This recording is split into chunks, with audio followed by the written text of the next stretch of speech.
Hello నమస్తే. నేను journalist Srinivas. ఈరోజు తెలంగాణలో కొన్ని వార్తాపత్రికల్లో వచ్చిన ప్రధాన వార్తలు, ఆ పత్రికల్లో పెట్టిన హెడ్డింగ్‌లు వెనకున్న ఎజెండా, వార్తల వెనకున్న వాస్తవాల్ని విశ్లేషణ చేద్దాం. ముందుగా 'సాక్షి' పేపర్‌లో ఒక వార్త ఇచ్చారు బ్యానర్ ఐటము. ఢిల్లీకి రండి, రేపు రావాలంటే సీఎం, ముఖ్య నేతలకు ఏఐసీసీ ఆహ్వానం. అధికారంలోకి వచ్చిన 2 ఏళ్ల తర్వాత కీలక పిలుపు. పార్టీ బలోపేతము, బీజేపీ వ్యతిరేక ఆందోళనలపై దిశానిర్దేశం చేసేందుకే రాష్ట్రంలో ఏం జరుగుతుందన్న దానిపైన చర్చించనున్న హైకమాండ్. నివేదికలు సిద్ధం చేస్తున్న CM Revanth, PCC chief Mahesh Kumar Goud.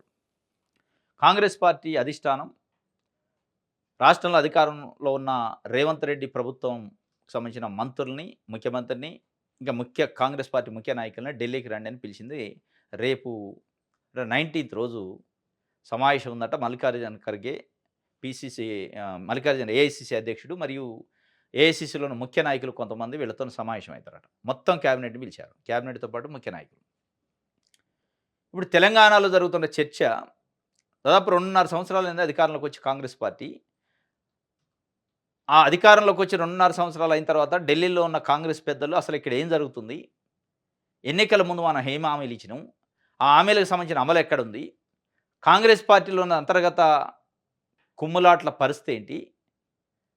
ప్రభుత్వం పైన, నాయకుల పైన వస్తున్న ఆరోపణల పరిస్థితి ఏంటి? అని ఇంటర్నల్‌గా ఆరా తీశారని తెలవదు గానీ బయటికి ఎక్కడ చర్యలు లేవు. ఇప్పుడు మరి మీటింగ్‌లో అందరిని పిలిచారు. మంత్రులు, ముఖ్య నాయకులు అందరిని పిలిచారు. అసలు ఏం జరుగుతుంది కాంగ్రెస్ పార్టీలో? దేనికి పిలిచి ఉంటారు? అనే కోణంలో మనం చూస్తే ఒక 3, 4 అంశాలు మనం ఇక్కడ మాట్లాడుకోవాల్సిన అవసరం ఉంది.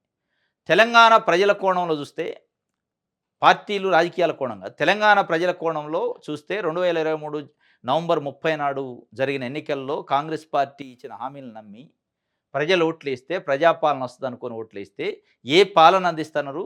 2.5 సంవత్సరాల్లో తెలంగాణ ప్రజలు ఆశించిన పాలనేంది? వీళ్ళిచ్చిన పరిపాలన ఏంటి? అనే అంశాన్ని ఏమన్నా స్పృశిస్తదా కాంగ్రెస్ పార్టీ అధిష్టానం?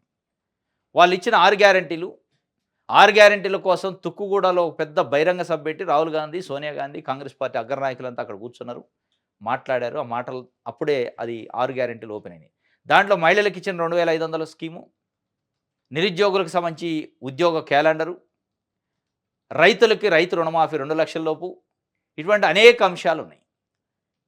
ఈ అంశాలకు సంబంధించి ఏమన్నా అడిగే అవకాశం ఉందా? అసలు ఎక్కడి వరకు వచ్చింది? 6 గ్యారంటీలు 100 రోజుల్లో అమలు చేస్తున్నాం. 100 రోజులు అయిపోయింది.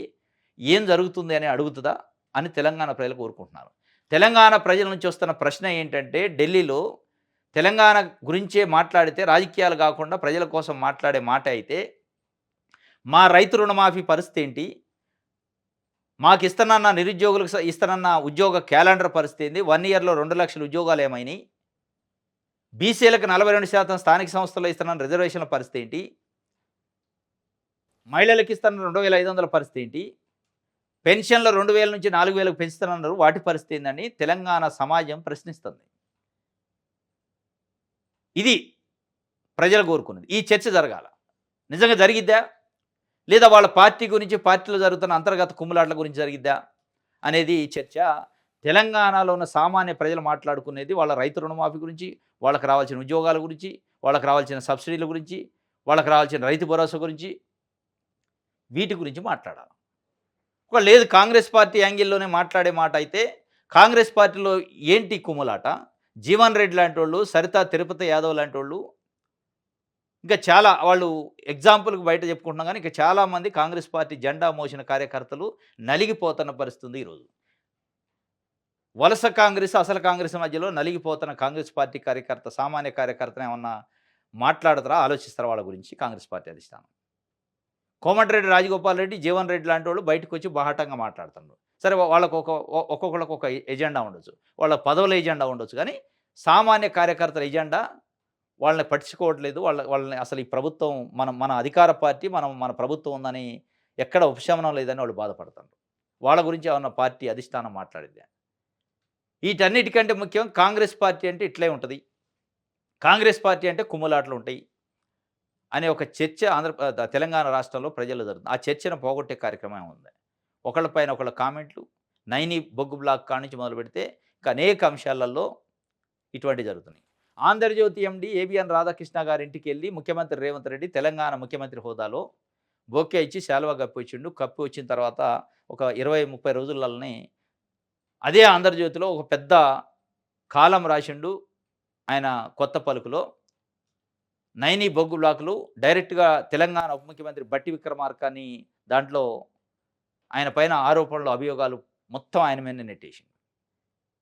ఇటువంటి వాటిపైన మన కాంగ్రెస్ పార్టీలో సెటరైట్ చేస్తారా? పార్టీ పరంగా చూస్తే.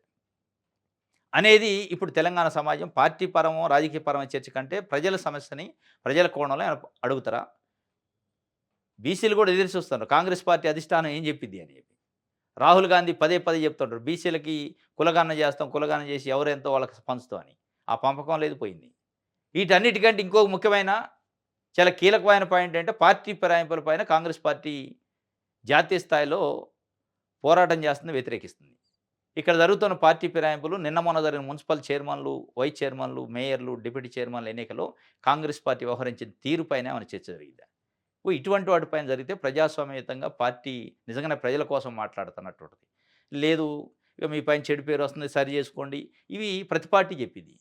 ప్రజల కోణంలో చర్చ జరగాలి ఢిల్లీలో. జరిగిద్దా లేదా? ఏం జరుగుతుంది కాంగ్రెస్‌లో అనేది చూడాలి. ఇది ఒక వార్త అయితే సాక్షికి సంబంధించి రైట్. ఆంధ్రప్రభ చూద్దాం.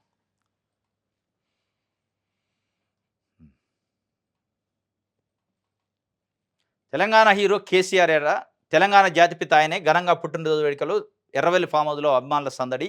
మంచి మాది పోరాటాల జాతి సమైక్యవాదుల తొత్తులకు తెలంగాణ పోరాటం చైతన్యం ఏం తెలుసు అని చెప్పి తెలంగాణ హీరో కేసీఆర్ అని చెప్పి నిన్న ఆయనకు సంబంధించిన కేసీఆర్ బర్త్‌డే జరిగింది. బర్త్‌డే సందర్భంగా కేటీఆర్ ఒక పిలుపిచ్చిండు. జాతిపితనే ఆయన ప్లస్ హీరో అని చెప్పి.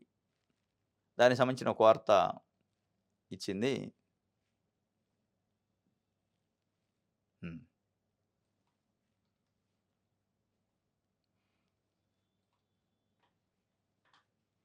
ఆంధ్రజ్యోతి చూద్దాం.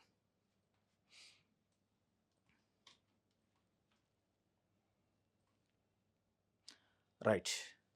ఆత్మహత్యకు ప్రేరేపించడం నేరమే. సినీ నటి ప్రత్యూష కేసులో సిద్ధార్థ్ రెడ్డికి 2 ఏళ్ల జైలు శిక్షను ఖరారు చేసిన సుప్రీం. అన్‌ప్రొఫెషనల్‌గా మునిస్వామి నివేదిక.